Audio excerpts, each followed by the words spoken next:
हे बघा, आता आपण झुणका करायला घेतलाय. तेल टाकलं, कांदा लाल झाला. आता आपण हे बेसन त्यात टाकून देऊया.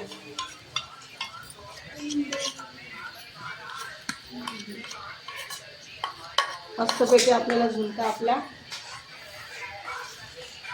त्यात अजून आपल्याला थोडीशी कोथिंबीर टाकायची आहे, थोडं मीठ टाकायचं अजून.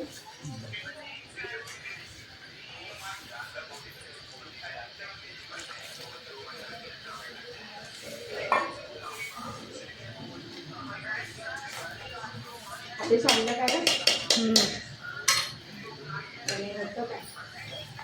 पाणी पाहिजे मला, पण आणून द्यायचं का? आपला अजून झुणका तयार नाही झालेला आहे. आता आपण त्याला म्हणजे बनवलाय, अजून त्याला थोडं मीठ टाकायचं, थोडी वरून कोथिंबीर टाकायची. आता मस्तपैकी झुणका तयार झालाय.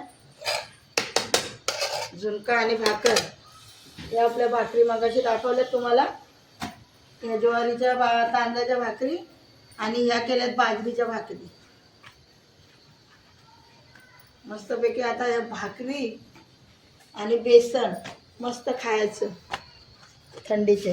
या बाजरीच्या भाकरी, या ज्वारीच्या आणि तांदळाच्या भाकरी. झुणका आपला आता तयार झालाय समजा. वरून थोडी कोथिंबीर टाकली.